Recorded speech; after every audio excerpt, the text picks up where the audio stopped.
had a lot of big milestones this year in 2025, from building the house behind me to moving full-time onto the property, to selling our old house, to getting 2 Highland mini cows in the red barn. But one of the things that we've always wanted out here, and that we've already invested a lot of money in, is a pond. And our pond experience has not gone too well. But of course, now what would a Piney Grove video be without some footage of Charlie and Chief? They're over here chilling. We ran them this morning across the pasture and stuff, but they were kind of more interested in eating than running this morning. Hey Charlie, got a little hay hanging out of your mouth. And there's Chief. He's just so chill. He's the most chill bull on the planet. And she is just full of energy. She's always zigging and zagging. But I just opened the gate here to let in a truck that should be here, I don't know about any minute, but should be here soon. I got word by email that he was about an hour out. And that means I have to coordinate someone to unload him, because what he's bringing is 16 containers, and each one of those containers weigh 3,000 pounds. And I don't have anything out here that can lift anything near that. So at least once a day, we get a comment on a video that says, "How's the pond?" Or we get an email that says, "Hey, we're doing the same thing that you're doing. What advice would you give us about a pond on, a new piece of property?" And my advice would be, just don't even bother. If you have a piece of property and it doesn't have a pond on it, just live without a pond. Put in a swimming pool instead. It'll be about the same amount. So it's been about 7 years since we dug this pond, and by now I thought that we would be fishing in it and swimming in it, and the dog swimming in it, and just maybe a zip line going across it. But right now, where that white marker is, it might be 1 foot deep, and it kind of held around 4 to 5 foot all summer. But we had a dry summer. It's a runoff pond, and if you don't get runoff water, then it doesn't get any other way to fill it.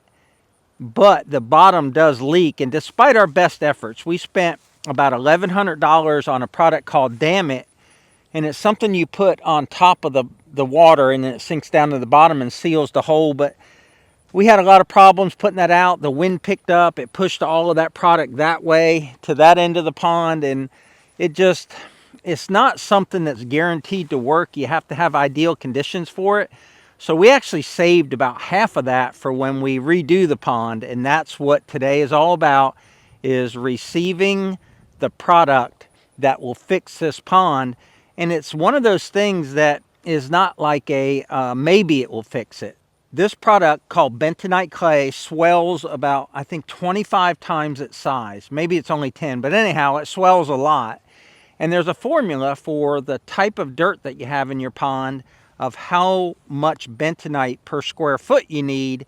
And we calculated in the worst scenario by doing a bucket test. And we'll link our pond playlist down below so that you guys don't have to go through what we went through here.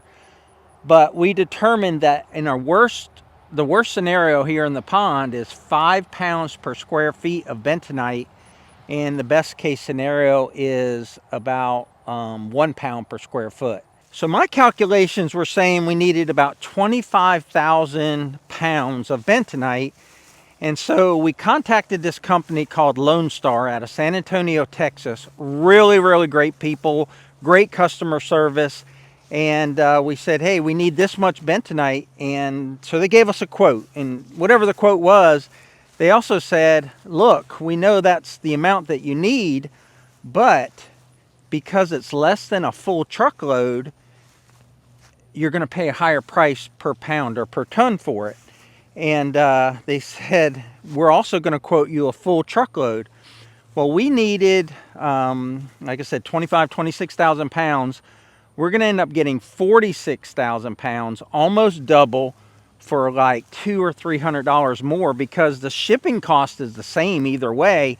And in this way, we're almost going to get double the amount that we need, which means we can not only do 5 pounds per square foot across the whole bottom of the 50 by 100 pond, but we can also work our way up the sides about 5 to 7 feet, because ultimately we want it to be 6 foot deep. We figure that'll give us a nice pretty pond that will support fish.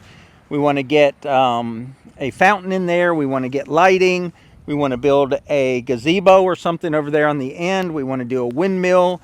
We've already got a big tall mast for purple martins. So we got that from Troyer Gourds, and that's going to be another showpiece here for the pond. Also want to do fix this clay edge here where all this red clay is showing, and put some sort of like seawall or something there, and just get the pond looking nice. It's time for it to look nice.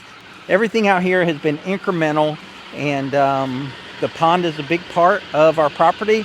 We're totally invested in it. There's no going back now. That's a long drink of water right there.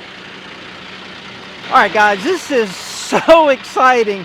I just texted the guy who's unloading, and he's on the way, and he's bringing like an articulating big John Deere thing that they use at the lumber yard. This guy has 17, I think it's 17 super sacks. Well, they each have 3,000 pounds, and we're getting 45 or 46,000 pounds. So whatever that math is. But what we want to do is we want to unload it and put it on the side of the pond over there. So I got the truck following me, and want to make sure he can get in the right position so that he can unload, so that when we actually use the bentonite, we don't have to do a bunch of maneuvering with it, because I can't move it. I'm gonna have to have Hank Hamilton and some of my other friends come over here with bigger equipment to get that bentonite down in the pond. The loader is on the way. I just got a hold of our friend Lance, who is just doing me a huge solid by unloading this. I was actually talking to Hank Hamilton. He's got a skid steer and he's got a 75 horsepower TYM, and this TYM can lift 3,300 pounds, but we were worried about, could it lift it high enough off of that flatbed trailer.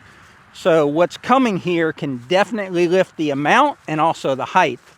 So I told Hank he's on standby, but it's looking like we won't have to try and do it with a tractor, because you'd need a lot of ballast on back of a tractor to keep it from tipping. I think I hear my loader. That should have no problem.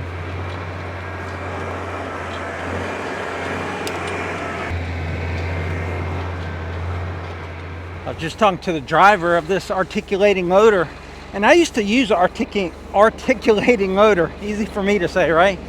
At a concrete plant I worked at when I was 16, but it was nowhere near this size. It was big, but it was nowhere near this size. It lifts a lot, and it lifts it high. You can see it's made for logs, and you know that logs are heavy. I think he said, and I might be misquoting him, I think he said 20,000 pounds. He said probably can lift 2 of these, no problem, at one time. 1 on each fork. 2, 4, 6, 8, 10, 12, 14, and then 1 is 15. So that makes sense. 3,000 per sack times 15 sacks, that's 45,000 pounds. I'm gonna try and capture the action without getting in the way, because getting in the way is my superpower.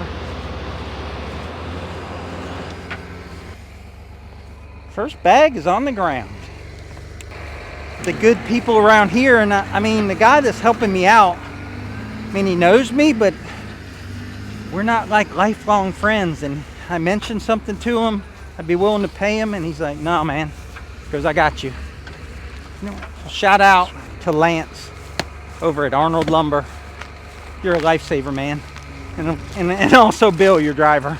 We had a bag break. Put a tarp over it where it is and just scoop it up later.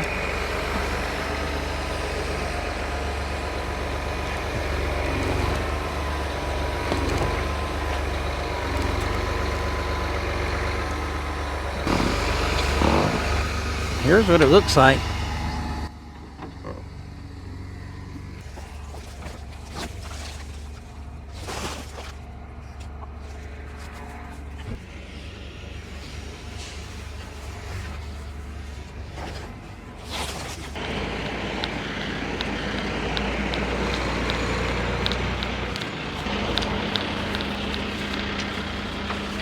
I got the camera over there unloading the truck.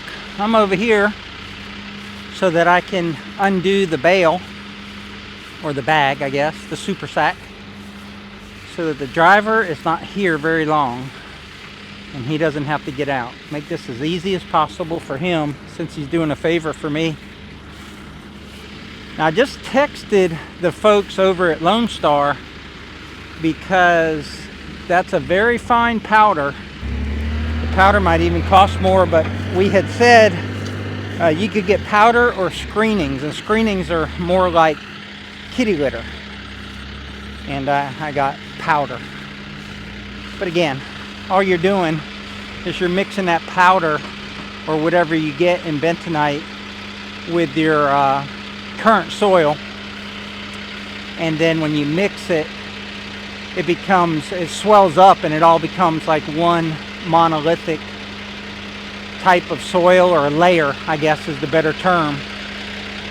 And then you pack that layer, and as water gets in it, it swells, and that's what stops your leak. Looks like he's doing something a little bit different with the handles on the bag now. Like he's kind of joining all four handles together so they're maybe stronger that way.